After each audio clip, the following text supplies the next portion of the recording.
Hello and many thanks for joining us on this edition of the program. In 10 days from today, the year 2020 will come to a close. It is one year that many around the world would want to forget in a hurry. In fact, there are those who wish the year could be reset or obliterated entirely from the calendar as if it never happened. The reality, however, is that it came and is about to depart with all the calamities it wrought on the world. On November 16, 2020, the Mo Ibrahim Foundation released its latest report of African governance with strengthened indicators. The Ibrahim Index of African Governance measures governance performance across 54 African countries. The foundation defines governance as the provision of political, social, economic, and environmental public goods and services that every citizen has the right to expect from their governments, and that a government has the responsibility to deliver to its citizens. The 2020 report, which specifically mirrors year 2019, shows that governance in Africa improved over the last 10 years, that is from 2010 to 2020, with more than 60% of Africa's population living in 36 countries, where governance has improved since 2010. However, the average score for overall governance declined in 2019 for the first time over the 10-year period. The report says that the rate of progress in overall governance declined by 50% since 2015, meaning that governance performance has been unbalanced across governance dimensions. It says the main drivers of decline over the decade are civic participation, rights and inclusion, security and rule of law categories. Only 8 countries are said to have managed to improve in all 4 categories over the decade, while 20 countries, hosting 41.9% of the continent's population, declined in security, declined in rule of law, in civil participation, in rights and inclusion, even as they made progress in human development and foundations for economic opportunity. At country level, Mauritius maintained the top spot in overall governance in 2019 for the 10th consecutive year with a score of 77.2, while Somalia remained bottom also for the 10th consecutive year with a score of 19.2. The findings rank Nigeria as 34 out of the 54 countries with a score of 45.5 points out of a possible 100 points. Nigeria declined minus 1.6 in overall governance ranking, security and rule of law, civic participation, rights and inclusion for economic opportunities and human development. The report on Nigeria speaks to the lack of access to basic amenities such as water, shelter, education, and many such other basic amenities that are taken for granted elsewhere. It knows that governments are far removed from the people, with wrong and hurriedly formulated policies, as well as a preference for mediocrity and crass opportunism. For instance, the index ranks Nigeria in the lowest quarter of nations at 21 points, over possible 100 points in the functioning criminal justice system category.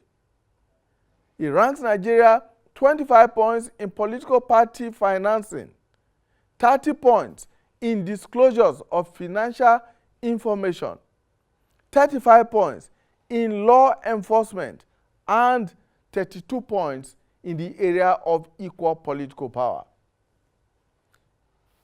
These are some of the key findings of the report which shall engage our attention on the program today. Plus, of course, how the outbreak of the coronavirus pandemic early in the year may have impacted governance progression on the African continent. Join us as we welcome Dr. Hussein Abdul. He is the Country Director, Plan International.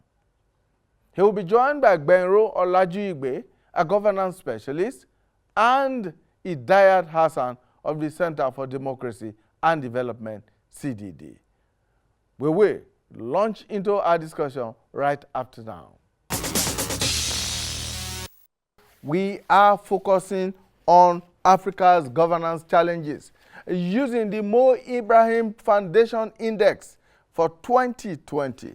That report was put out mid-November this year, and of course is that there has been a decline in governance across the African continent. But of course, with special focus on Nigeria, which was ranked 34th out of the 54 African countries that were, of course, ranked in this report. Well, we have joining us on the line now, Benro Olajuigbe, who is a governance expert. Thank you so much, Benro, for joining us. It's a pleasure being with you. Welcome. We expect Dr. Hussein Abdul, who is the Country Director, Plan International, to join us in a while, and of course, Idayat Hassan of the CDD will also be joining us. Well, Benro, let's begin while we wait for them to join us. Now, I'm sure you have seen and read in detail that Mo Ibrahim Governance Index for 2020. Yeah. Well, what is your first take of that report? Well, I think the report is fair enough, and if you look at how the report, the index data collation has been rejigged over the years in terms of making it people-centered and people-driven. Of course, that has enhanced the credibility of the indicators that were used. So substantially, it's a reflection of what is going on in governance sectors in Africa. So it's apposite and safe to say that it's a reflection, a definite reflection of situation of governance in most African countries and largely in the African continent. All right, now let's look at the various categories that were used in this ranking of the 54 African countries.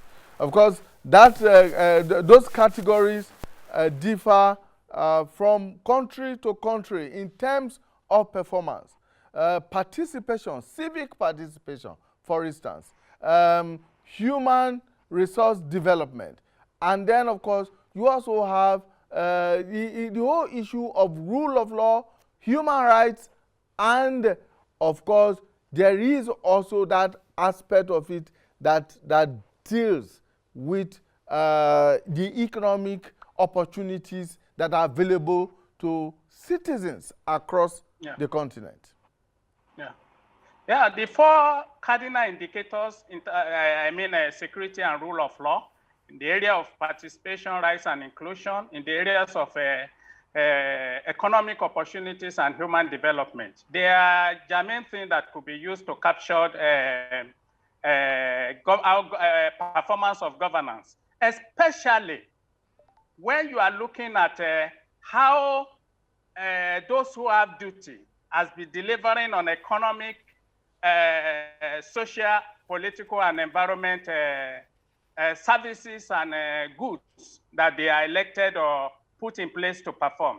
So to that extent, you can now begin to see the whole essence of looking at the categories is to tell us clearly that it was actually contextualized, taken into cognizance variables from one country, one state to the other, and that reflected in the general outcome of the report and the particular and report of specific countries that you have there.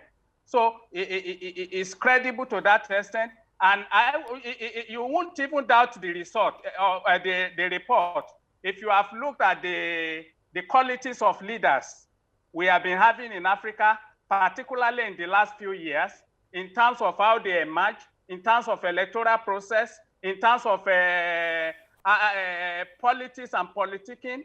I'm talking in the context of exclusion here. I'm talking of the political tolerance from one state to the others, which actually and largely and substantially define what rights connote.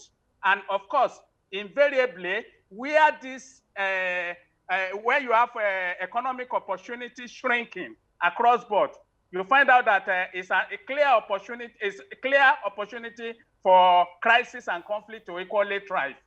And when that thrives, the first casualty that you always get in such atmosphere is violation of rule of law becomes casualty. Therefore, violation of rights becomes inevitable.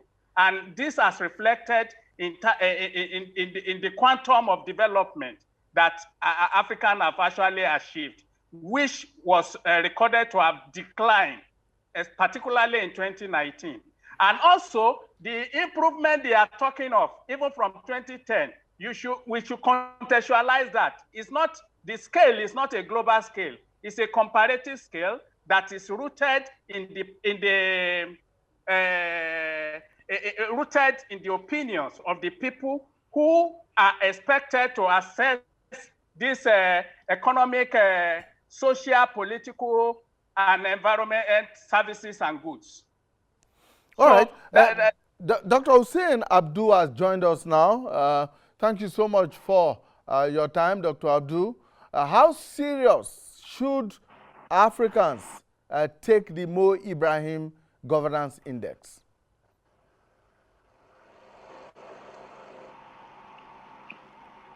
Dr. Abdul, if you can unmute and speak up. Yes, I've unmuted, but I didn't hear your question. Yeah, my question is, how serious can we take the Mo Ibrahim Governance Index? This is an index that has been running since 2007.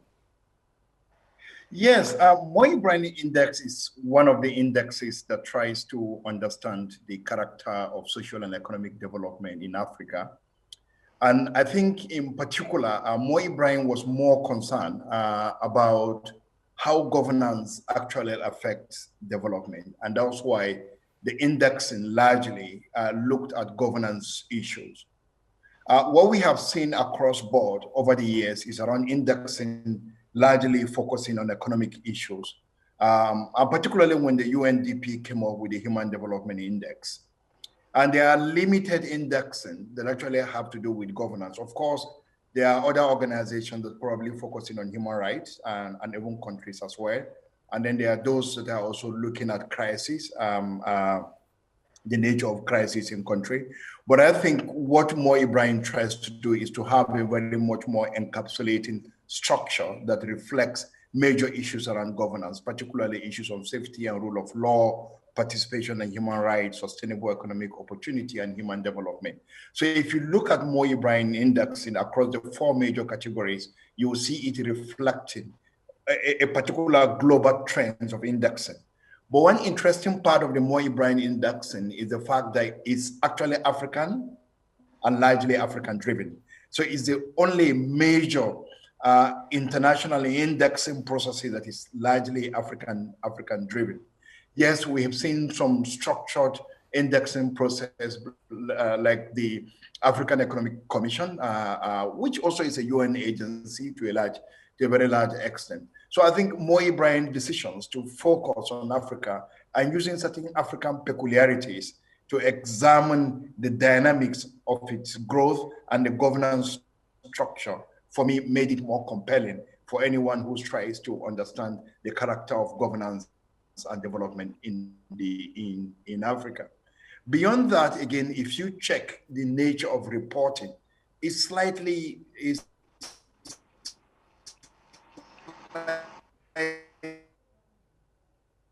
different procedures. So it's properly structured. It comes in comparative basis. It doesn't come in the simplistic, this one first, that one second, this one fifth, this one third. It doesn't come in those bases because it comes with a very deep sense of understanding the socio-political and economic context of Africa. So it's a very important and serious index and measure. Unfortunately, again, it is not one of those elevated. It largely see it, you see it mainly within the technical or expertise development practitioners than within the governance realm, except in areas where African head of states who probably win the Mo Ibrahim Award that has to do with governance, particularly those who have voluntarily, who have actually transited out of power. And lately, many have, that award hasn't been coming. And so probably our opportunistic African head of states have lost interest in it. Mm. Of course, like you said, this is an African-driven index. You recall that at a point, there was the peer review mechanism that was adopted by the African Union. And the expectation at that time is that it was going to help in elevating governance across the continent. So the Mo Ibrahim Index, as it were, is like another of an African peer review mechanism. And it's been on. I mean, this report, this particular report, looks at a whole decade. And if you look at that 10-year period of that this report talks about, this year's report talks about, how much of it do you think, how much of this index do you think has rubbed off on governance in itself across the continent?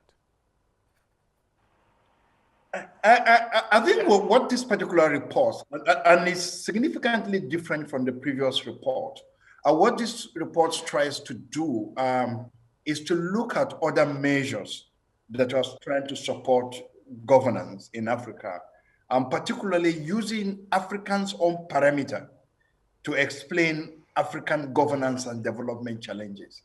So African Vision 2023 and the global vision of 2030. So that is the Millennium Development Goal.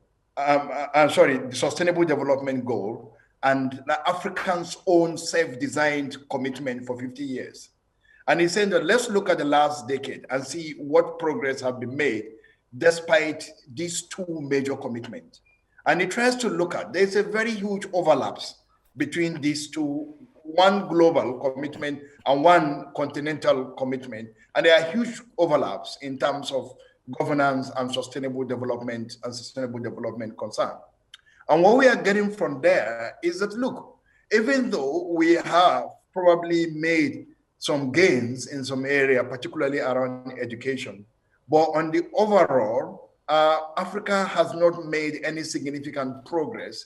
And if you read between the lines, what you'll be getting there is that these two important, both the global and the continental vision that has been defined, will not be met by looking at the progress that we've made so far. And what they are saying, what is also coming there is that, look, the structure of the economy and the character of governance in the region have been recognized as fundamental inhibitors to these particular both global and the continental commitments that have been made. It did also measure the fact that even African peer review mechanism, which was a product of NEPAD, has significantly failed. Because if you check NEPAD, which I was deeply part of, and I was also part of the Nigerian team at that time, at a particular point, I was also part of the peer review process. The challenge we had there at the beginning, which we were responding to this global or African wave of democratizations in those early decades of 2000, and many African countries were transiting to civil and democratic rule, and the African Union was become very hard in terms of how leadership emerged, and how, for instance, countries are managed and governance was beginning to be elevated. And we thought that, okay, African leaders can actually support each other in strengthening democratic governance. And that was the context in which the peer review mechanism emerged. It wasn't supposed to be made mandatory. It was expected that African countries will submit themselves for this peer review. And the idea is that with that, they can easily advise each other and support each other for better governance in their respective countries. We got the first set of countries volunteered, and that was done excellently well. But from the second set of countries that volunteered, that's where Nigeria belongs to, things didn't pick up well. We saw the momentum in the NEPAD also going quite low, and then the mechanism practically collapsed. But the collapse is actually not unexpected because the club of African head of state is not a homogeneous club. It reflects different complex mix of the character of governance in Africa. Some of them are very old despots who have been around for decades, some for more than 4 decades. Some are people who transited from military authoritarian or one-party state transited to democratic or so-called civil rule. And then in some, they went through a proper democratization process, and leadership emerged that really reflected the needs or the wish of the people in those countries. So within that complex mix, it is so difficult to have a clear decisions that support mutual accountability. So it became more like a club of friends who are more interested in protecting each other than actually interested in protecting and defending their people. All right, Benro, let me come to you now, and let me put this question a bit differently. How much do you think that the index, the Mo Ibrahim index, and its findings year after year, how much do you think it has impacted on the character of governance and the quality of leadership on the continent? Do these leaders and do these countries take this index serious? Well, let me quickly even look at the comparative analysis Hussein made earlier in terms of the peer review mechanism. Well, it was even of unwarranted flattery to say that it failed. It didn't even start in the first place. It didn't collapse. The foundation was never laid because of the internal characters of African leaders. They did not mean it. They just put that there. But the expectation from Ibrahim Index, because it's people-centric, people are expected to be the engine that put pressure on their government across Africa, and it should be seen so by not focusing on whether the leader will take it serious or not. Having reflected the perception of the people, the onus will eventually fall on the people to hold their leaders to account. If you look at what I said earlier, the gap between Somalia and Mauritius is coming down, and marginally, Somalia is inching up. But then it's a dangerous trend because that means that if the trends continue, no state will even exemplify leadership in Africa.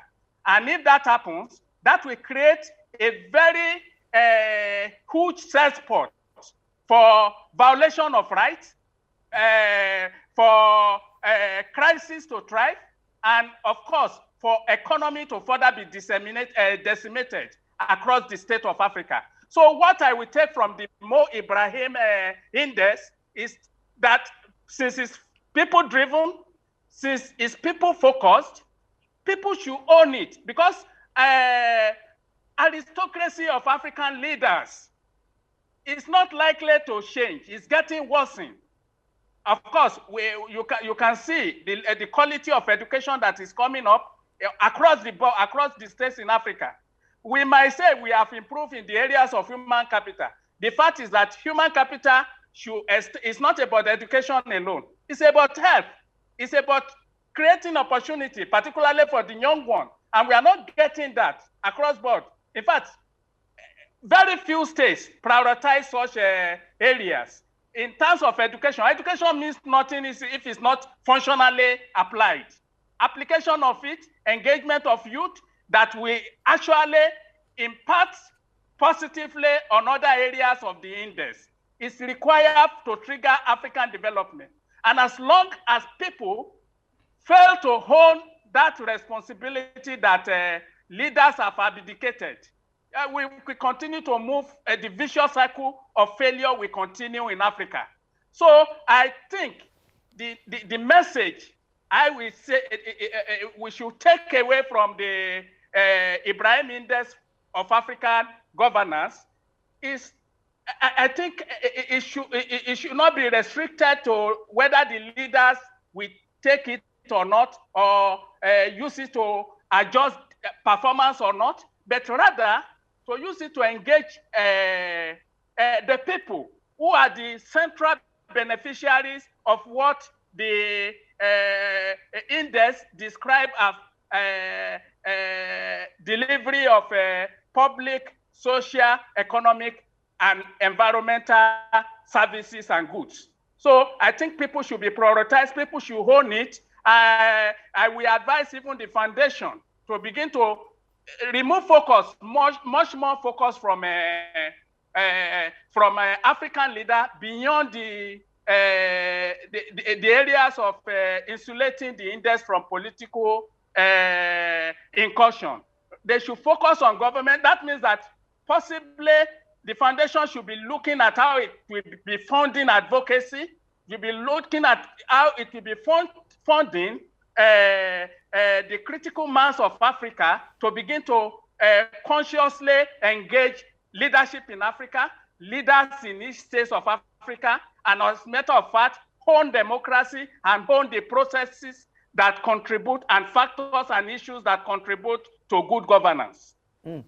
Dr. Abdul, one of the findings of the 2020 report is that there's been a decline over the last 10 years in various categories of that were measured by this index.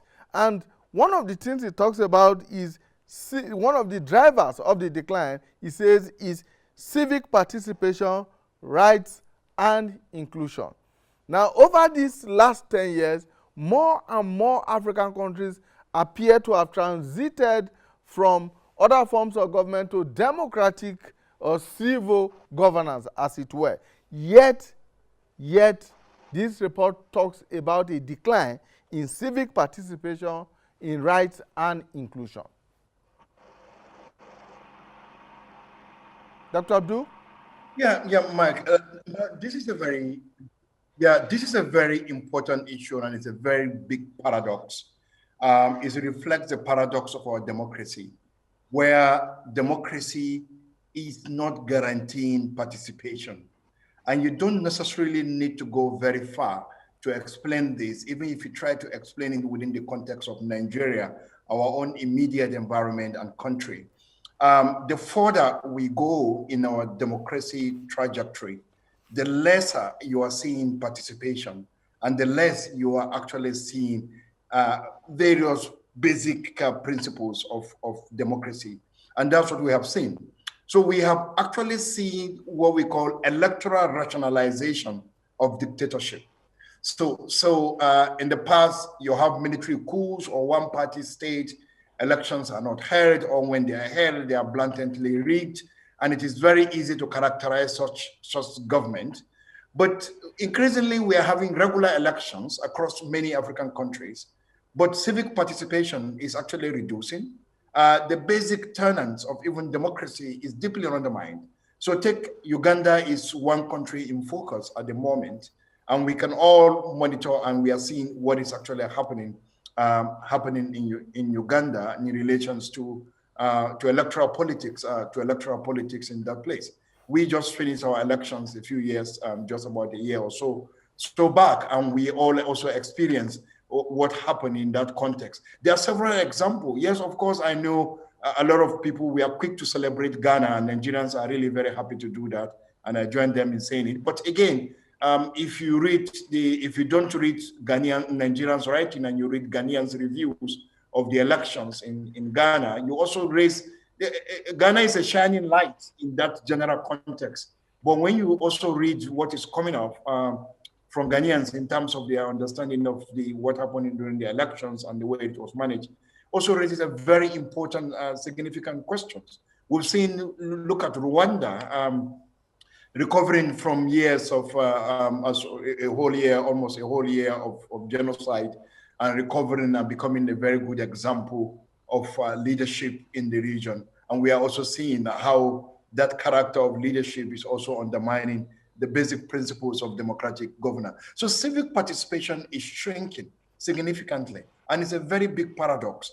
And that, for me, raises a very fundamental questions about liberal democracy in the country, in the continent. This is not to say that the whole idea about democratization has failed. No, it hasn't failed. But the context in which it is built, the people that are managing the affairs. So democracy needs Democrats for it to actually strive. So when democracy is led by people who are not Democrats, all they actually do is to instrumentalize the processes of democracy. So it becomes an instrument for self-perpetuation, or an instrument for personal aggrandizement or whatever, because it's just an instrument. You just go elections, okay, you have a parliament, we put it there, some people are elected into the parliament, and they just do it. Or we have every 4 years or every 5 years, we need elections, you do the elections. But practically, there is not governance taking place and citizens are not involved. That is a fundamental that as people in Africa, we must deal with. All right, Mr. Olojugbe, let's turn our attention now to the aspect of that report that talks about Nigeria. It ranked Nigeria 34th out of 54 African countries that are ranked in this report. And that's on the general note, but in specific terms, there is a huge decline in very many categories for Nigeria. Generally, the report says Nigeria declined by minus 1.6. But if you look at the specific categories, you look at the justice system, the security category, the civic participation, inclusion, rights, rule of law, and all of that, there is a huge decline in those places. Well, if you just pick an incident in Nigeria, for example, the recent kidnap of school children, that will explain the factuality of that report. That will tell you the story about the Nigerian trajectory and tragedy in terms of governance. That will tell you that one area will definitely affect others. Today, we are talking of a lack of protections in school because there is general violence in the land. And where you have general violence in the land, economic activity will not thrive. Equal opportunity will not thrive. Of course, the rights will definitely be violated. Inclusion will hardly be possible. These are conditions that are present in Nigeria, and then Nigeria must begin to look for how to remedy the tragedies that the cocoon of tragedy in which we have been put in. And several suggestions have been made in terms of how Nigeria can get out of the hole. One of that is that, one, we have a country that has no citizens in real time of it. Of course, Nigeria is physically one, but it has mentally broken down. People resort to ethnic cleaving on their ethnic loyalty, religious loyalty, and there's nobody that is bringing the country together. And a country, of course, if people is the central rod of democracy, and people are not together, and we are operating unitedly, differently united, then what hope do you have in terms of development, in terms of delivering good governance, as alluded to by the failure of Nigeria in all elements, in all indicators of this report? I think we should focus on the solution that Nigeria will have. Reintegration is essential for Nigeria political, socio-economic development. Even for environmental progress, there must be reintegration. National reintegration is at the core of Nigeria should be at the core of Nigeria development strategy. It cannot just happen with people who are mutually insecure in their own country. It cannot happen where you have people who have mutual hatred for different groups in the country. There will be opportunity to frustrate development and, of course, to frustrate any attempts that will deliver good governance. So the basic thing for Nigeria to do is to come in now. What model of national integration do we actually desire?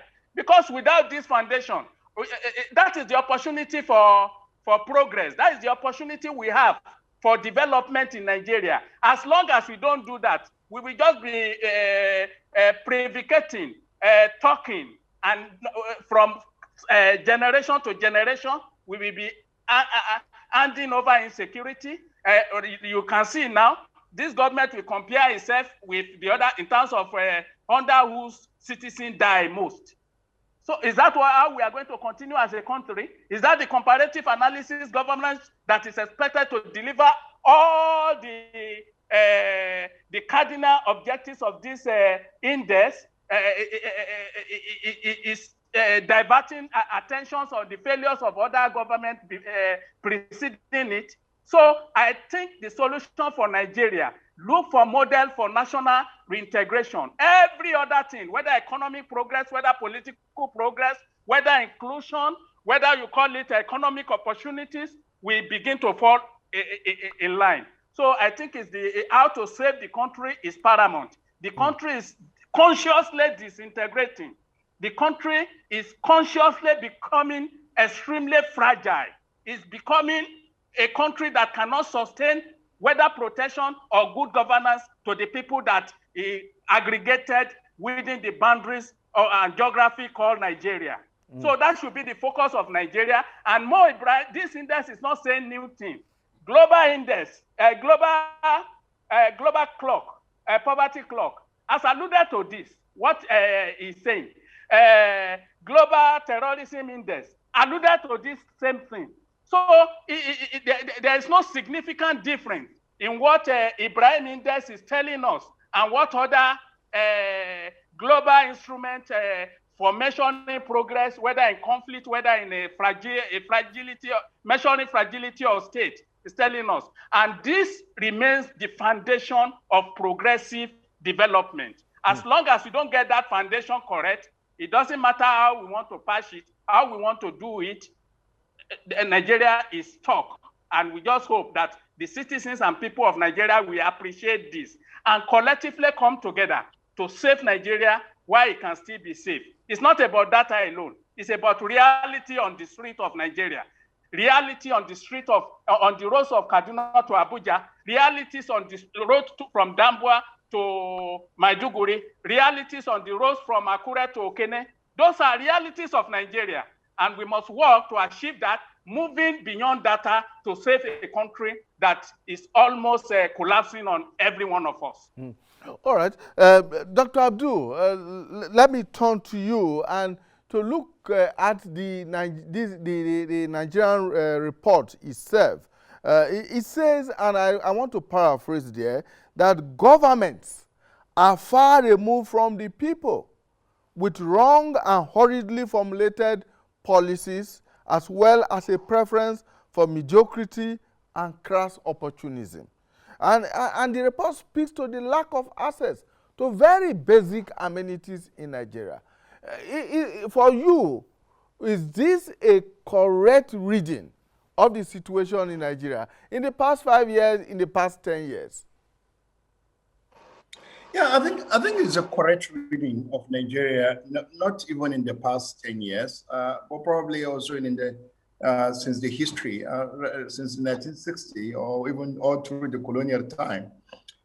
It's a national tragedy. Of course, we all know, and I don't really think that for those of us who are working on this area and we live and relate with people every day, we can easily relate with this report and probably even say that the report is a bit mild, probably being diplomatic because it was talking about governance concern, or a lot of things were lost into the process of and the finesse of producing a very good quality report. But basically, it's a very challenging context, and I think we must appreciate that Mero has given us a quick overview of the security challenges in the country. And again, like some of us argue, you cannot have the level of inequality and poverty that we have in this country and also expect security. You also cannot have our kind of history and the character of governance that we have experienced over the years, and still also expect to live with better services and infrastructure. You can have our kind of corruption and inefficiency in delivery, and still expect better things to actually come your way. So it's a myriad of crises that we are dealing with. And the reality also is that the more the government tries, the more policies are brought on the table, the more self-serving they become, because policies are designed in a manner that it answers some questions about what is in need for me. And so once there is nothing in need for me, and then that policy dies, no matter how laudable the policy is, or no matter how brilliant the articulation of the policy is, once you commence implementation and the people begin to wear the glasses of what is in need for me, and those glasses of what is in need for me ends up distorting practically everything. So if you take it from all our economic development paradigms and policies that we have initiated since our transition to democratic rule in 19 or civil rule in 1999, we've seen them different, whether national poverty reduction strategy, or is a strategy on national economic empowerment strategy, or it is the visions, or the two visions, and even the one that we are currently developing, which I happen to be part of it.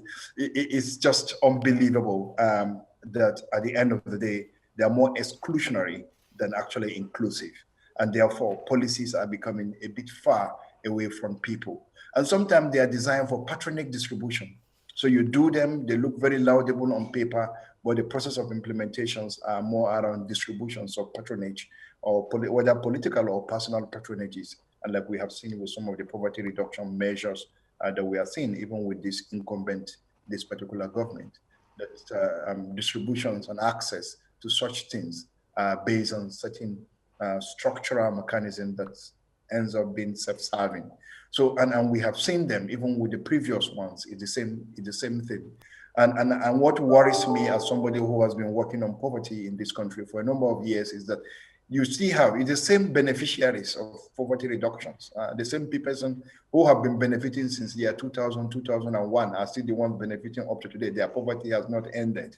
It's still going to them. And the question you keep asking yourself is that, so all for 20 years, you have every poverty reduction measure and initiative that have come, you have benefited from it, whether it is keke napep, or it is a motorcycle that you have been given, or it is showing machine, or it is cash, pocket money, whatever money. It's the same set of people who also keep benefiting. So it's patronage and corruption and lack of efficiency, poor data management that is actually creating this whole barrage of challenges that we're experiencing as a country, and we have no reason. We've squandered opportunities. We had extremely free, huge resources coming from oil.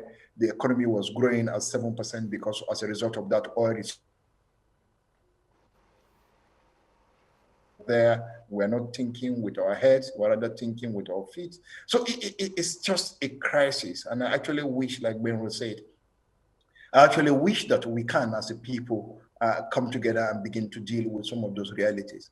For me, I come from a strong school of diversity. I don't really think that our diversity is a problem. I actually think that it can actually be our strength, depending on how we manage it. I don't expect us to actually even have one voice. I don't expect it to be. I expect, yes, a rancorous, cantankerous, debative society, but we should be a bit more tolerant of each other's views and understanding. For over 400 different ethnic groups in one country, two major religions. There is no country with our kind of diversity, not in the number of ethnic groups, but even in the number of our religion. There is no country in the world where you actually find religious compositions of a country, particularly two major religions of Islam and Christianity, almost 50-50. There's nowhere in the world that you find that kind of character. So ours is a peculiar case, and what is important is we actually understanding that peculiarity and working to see how we can be able to deliver within that context and let people even come and learn on how we've been able to manage our situation. But that there will be diversity, there will be debate and differences. Fine, I don't have a problem with that. But I think let's just, for me, is tolerating what the other person is saying, even if you disagree with that person, for me, is the most important thing. And that, for me, is what we are not doing well as a people. We always find alibi in something. Either we find it in the Constitution. As important as the Constitution is, yeah, it's not a perfect document. I think there's a lot we need to do to strengthen it. But I don't really think that it's even the problem in one way, because even if we had even implemented the Constitution, as flawed as some of the provisions are, even if we have implemented it the way it is, we could actually say, okay, maybe we are making some good progress, because we're not even implementing the bad one in any way. So it's a huge challenge as a country, and it worries me, and that each year in, year out, to reach all the major development or governance indicators around the world, you don't find anything positive about the country, and it's been deteriorating over the years. Initially, we spent, military has been a terrible experience in the country, but again, we expected a quantum leap after the military, and that's also it's not coming. Each succeeding government that we've experienced, we have reason to complain more. Unfortunately. Thank you. All right, Benro, let's wrap it up. Do you think that there are any low-hanging fruits that the government, the current governments at every level, from local states to the federal government, can actually begin to pluck in order to fix the situation and improve the situation, so that by the time we're looking at the 2020 report in 2021, for instance, we could see some marked difference, at least within they have been plucking the mango. It's only that the sour one is falling into the people's basket, and they keep the juicy one for themselves. So what I will just say is that we don't have realistic government. We must have a deliberately planful government that we say that in the next 1 year, I don't want to be hearing when you have a country that is not even managing short-term situation. How do they now begin to project? One of the questions, I was a member of Vision 2020, specifically on Niger Delta. The question I have there, you want to be among the 20 leading countries in the world by year 2020. Europe have 23 countries. Which one are you going to beat? Which one are you going to defeat or leave behind there? The question has never been answered, even up till now. So the problem of our leaders is that they are very, very unrealistic and consciously unrealistic. They don't want to do anything. They are taking people for granted. That is why I'm saying that in democracy, people should lead and not those that you have elected. They should do the bidding of people, especially when it is in consonance with with strategy, with progress, with development, and of course with unity that we hope for in the country. So what is left for Nigeria now is for us to be looking for how do we rejig our leadership recruitment process, election, free them from the incursion of desperate and megalomaniac politicians and politics. So those are the things that we should use to save Nigeria. And like I've said, we can't run away from asking the question, who is a Nigerian? We must define citizenship, and we must define the boundaries of Nigeria that is owned by the citizens of the country. And we cannot do this without going back to the drawing table to see what is wrong with our structure. And how can we now begin to put a new structure that will drive development in place? Thank you so much. Thank you so much. Yes, Benru. Thank you so much, Benru Olajuigbe is a governance expert joining us from Lagos via Zoom on the program today. And of course, Dr. Hussein Abdul also joined us virtually from here in the nation's capital. Gentlemen, thank you so much for your time and for your contributions. Wish you a Merry Christmas, of course, and we look forward to a better and a brighter new year. My name is Imoni Amarere. Thank you so much for investing your time with us out there. Bye for now.